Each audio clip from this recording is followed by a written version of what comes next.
Now, the benefits of driving an electric vehicle are pretty well known. No more trips to the gas station. Yeah, I know. No more trips to the gas station. That's the climate cultist's main talking point. But you still have to charge your EV car. When I go to get gas, it takes me like 5 minutes to fill up my gas. How long does it take to charge an EV? Now, I know people are going to say, oh, well, you can have it charging while you're shopping. And yeah, you know what? You got me there. However, if there isn't a charging station at the grocery store, you won't be able to charge your car. Also, if all the charging stations are being used, again, you won't be able to charge your vehicle. This, of course, leads into what's called range anxiety. Range anxiety is the driver's fear that a vehicle has insufficient energy storage, fuel and/or battery capacity to cover the road distance needed to reach its intended destination. Now, with my gas vehicle, I've never worried about running out of gas. As soon as it gets to half, I fill it up. And why? With everything that's popping off in the world, I like having a full tank of gas. I guess I should just point out I do have a bias against EVs. Why? A couple months ago, I lost my power for like 2 days. In those 2 days, I never worried about my car. Because it's gas. Another reason I worry about EVs, they take up electricity. Okay, how much electricity do we generate? Do we generate enough to meet the demand? I don't know. But if people keep buying EVs, it sure would suck if we ran out of electricity and started having rolling blackouts. Anywho, let's get back to the video. Consider what could happen if there's a problem with the major component in that vehicle. That's what happened to the driver in our story tonight.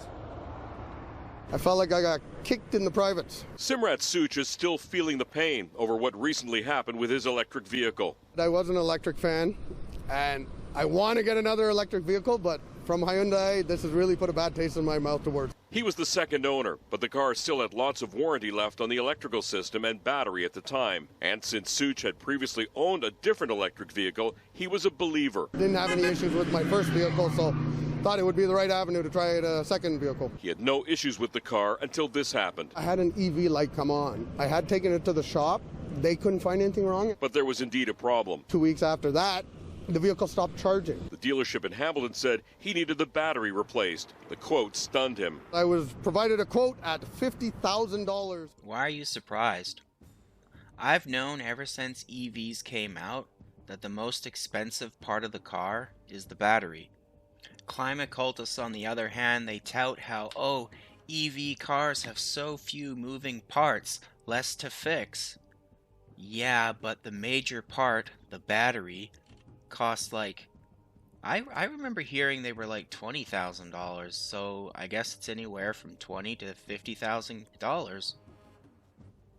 I would rather pay $100 here for a small part, $200 here for another small part. When I had to buy a new battery for my car, it was $200, $250. So anyway, back to the video. Between the battery installation and taxes, it totaled just over $50,000. I was just floored. Especially because his 160,000 kilometer electric vehicle warranty had just run out. So in other words, the guy should have sold his vehicle before the warranty ran out. That's what I'm hearing. And you know what? 160,000 K? My car has that. Now this leads me into a tinfoil hat theory I heard online. All these electric cars, like most modern cars nowadays, they're all digital, right? So here's the tinfoil hat theory. What if the battery, when its warranty gets reached, it just quits? Just saying.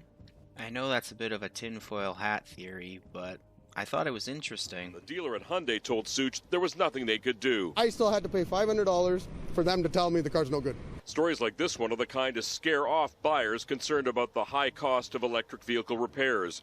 When confronted with the choice to fix or dispose of his powerless Hyundai Ioniq, he chose the latter. I ended up scrapping the vehicle and collecting around $1,000. Yeah, Because without the main component, the battery, the car is next to worthless. Yeah, my car is a used car because it has all these little components. If one little component breaks or needs replacing, the car still generally holds its value. Now, hypothetically speaking, if I were to scrap my car, the value would be in all the parts they'd be able to salvage, and that's where all those little parts become very valuable. So in my opinion, EV cars are like the throwaway car.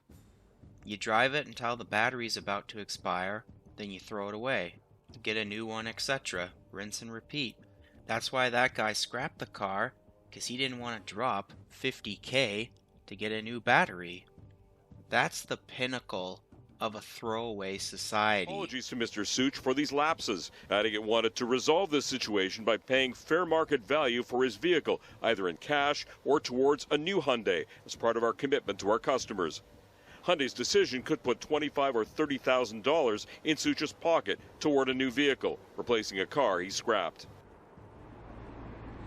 So Such will be able to get into a new vehicle, which is good news. That because Hyundai stepped up after we got involved.